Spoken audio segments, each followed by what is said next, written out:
दोस्तों एक बार फिर से स्वागत है प्रजापति न्यूज में। दोस्तों क्या आपको मालूम है मुसलमान सुअर का मांस क्यों नहीं खाते? दोस्तों वीडियो शुरू करने से पहले हम आपको बता दें, हम आपको सिर्फ इंटरनेट और किताब वगैरह में दी गई जानकारी दे रहे हैं। हमारा मकसद किसी भी धर्म या जाति का अपमान करना नहीं है। अगर जाने अनजाने में हमसे कोई भूल हुई हो तो माफ कर देना भाई। दोस्तों जैसा कि हम सभी जानते हैं कि मुसलमानों का खाना पीना, उठना बैठना यानी कि हर एक चीज दीन इस्लाम के मुताबिक होती है और ज्यादातर मुसलमान अपनी जिंदगी दीन इस्लाम में बताए गए तौर तरीकों के हिसाब से गुजारना पसंद करते हैं। पर दोस्तों क्या आप ये बात जानते हैं कि इस्लाम धर्म में मांस खाना जायज बताया गया है, लेकिन यहाँ भी कुछ शर्तें हैं कि क्या चीज खाई जा सकती है और क्या चीज नहीं खाई जा सकती। ठीक उसी तरह जिस तरह इस्लाम में शराब पीना सही नहीं माना जाता, वैसे इस्लाम धर्म में सुअर का मांस खाना मना है। अब इसके पीछे की असली वजह क्या है, इसे जानने के लिए मेरे यानी अपने दोस्त विशाल प्रजापति के साथ वीडियो के अंत तक बने रहना।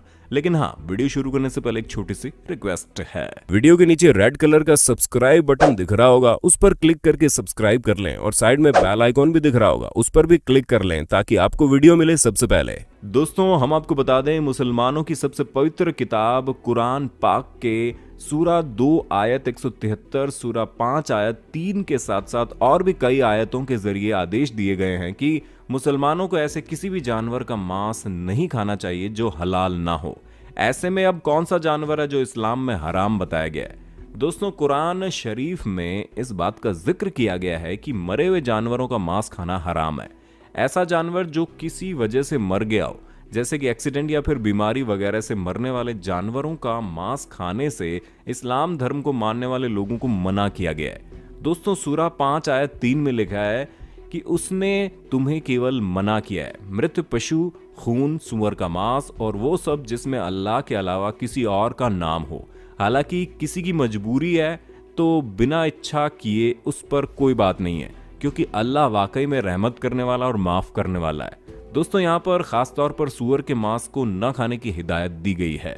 लेकिन दोस्तों क्या आपको पता है, बाइबल में भी सुअर के मांस को खाने की मनाही है और बुक ऑफ लेविटिकस के चैप्टर नंबर 11 और वर्स नंबर 7 में सुअर को न खाने का उल्लेख है। अब ये दोनों ही धार्मिक किताबें सुअर के मांस को न खाने को कहती हैं, तो आखिर सुअर के मांस खाने में समस्या क्या है? तो दोस्तों इस चीज का जवाब सुअर के कैरेक्टर में छुपा हुआ है, क्योंकि सुअर एक मौका परस्त जानवर है जो कुछ भी मिलने पर खा लेता है, फिर चाहे वो पेड़ पौधे हो या फिर मरे हुए जानवर का सड़ता हुआ मांस हो या फिर मल ही क्यों ना हो। सुअर को किसी भी चीज से कोई फर्क नहीं पड़ता और वो हर एक चीज का सेवन कर लेता है। जी हाँ, विकसित देशों में सुअर भले ही साफ जगहों पर पाले जाते हों, लेकिन उनमें एक दूसरे का मल खाने की आशंका बनी रहती है, क्योंकि ये चीज उनकी फितरत में होती है। गांव और देहात में जहां लोगों के लिए आधुनिक शौचालय नहीं है, लोग इसी कारणवश खुले में शौच करते हैं और सुअर को कुछ ना मिलने पर सुअर उसका सेवन भी कर लेते हैं। अब आप समझ गए कि सुअर किस लेवल तक की चीजें खा सकते हैं। हालांकि कुछ लोग तो ये तर्क देते हैं कि ऑस्ट्रेलिया जैसे देशों में सुअर का पालन पोषण बेहद ही साफ तरीके से होता है और हम इस चीज को मानते भी हैं कि हो सकता है साफ सुथरी जगह पर सुअर को एकदम अनुकूल वातावरण में रखा जाता हो, उसका पूरा ध्यान रखा जाता है। लेकिन आप चाहे इन्हें साफ रखने की कोशिश क्यों ना करें, पर प्राकृतिक रूप से इन्हें गंदगी ही पसंद आती है। अब आप इसे ऐसे समझिए कि भला आप बिल्ली के सामने दूध रख दें और ये उम्मीद तो नहीं कर सकते ना कि वो उसे छोड़ देगी, क्योंकि बिल्ली की फितरत में ही दूध को पीना होता है। ठीक इसी तरह गंदे वातावरण में सुअर का रहना इतनी मजबूरी नहीं है, बल्कि उसकी फितरत है। और कोई भी जानवर अपनी आदत या मजबूरी बदल सकता है, लेकिन फितरत नहीं बदल सकता। इसी वजह से सुअर के मांस से 70 अलग अलग तरह की बीमारियां जन्म लेती हैं। यहाँ तक कि इंसानों के शरीर में इसका मांस खाने से कीड़े भी हो सकते हैं, जैसे कि गोलाकार कीड़े, नुकीले कीड़े या फिर दूसरी तरह के कीड़े मकोड़े सुअर के मांस खाने से तुरंत इंसान की तरफ आकर्षित होते हैं। पर इन सभी में सबसे ज्यादा खतरनाक टैप वॉर्म है। ये एक बहुत ही लंबा कीड़ा होता है, आंतों में रहता है। इसके अंडे खून में जाकर शरीर के लगभग सभी अंगों में पहुंच जाते हैं। यहाँ तक कि अगर ये कीड़ा दिमाग में चला गया तो इंसान की याददाश्त चली जाती है। अगर ये दिल में चला जाए तो इंसान के दिल की धड़कनों की गति में गड़बड़ी करने लगता है। अगर ये आंखों में चला जाए तो उसे देखने की क्षमता कम हो जाती है। ठीक इसी प्रकार शरीर के बाकी अंगों को भी नुकसान पहुंचाने में कोई कसर नहीं छोड़ता।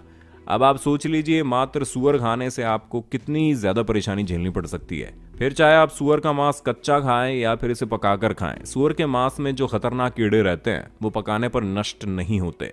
साथ ही सूअर का मांस खाने वाले लोगों को कोलेस्ट्रॉल की भी प्रॉब्लम हो सकती है। और दोस्तों 50 से ज्यादा अमेरिकन हाइपरटेंशन और डिप्रेशन के शिकार हैं, जिसका बड़ा कारण उनका खान पान है, जिसमें सूअर का मांस सबसे बड़ी भूमिका निभाता है। इन्हीं सब वजहों से कुरान पाक में सूअर के मांस को खाना गलत बताया गया है। हालांकि सूअर को न खाने की कुरान पाक में मनाही का ये कारण भी हो सकता है, सूअर पानी बहुत ज्यादा पीते हैं। जहां नन्हे बच्चों को दूध पिलाने वाली मादा सूअर दिन में 30 लीटर पानी पी जाती है और नर सूअर कम से कम 18 लीटर पानी पीते हैं। ऐसे में जब इस्लाम धर्म की शुरुआत हुई तो वहां पर पानी की बहुत किल्लत थी, इसलिए सूअर को न पालने की हिदायत दी गई है। तो दोस्तों हमें पूरी उम्मीद है कि इस वीडियो में आप सभी के सवालों का जवाब मिल गया होगा। बाकी आपका इस विषय पर क्या कहना है कमेंट में बताइए, और ऐसे इंटरेस्टिंग वीडियोस को लगातार देखते रहने के लिए हमारे चैनल प्रजापति न्यूज को लाइक, शेयर और सब्सक्राइब तो कर देना। हम फिर मिलेंगे नई वीडियो में, तब तक के लिए जय हिंद, जय भारत। दोस्तों आपकी स्क्रीन पे 2 और वीडियोस दिख रही हैं, जिसे देखने के लिए आप इस स्क्रीन पर क्लिक करें। दोनों देखिएगा, बहुत अच्छी वीडियो बनी है।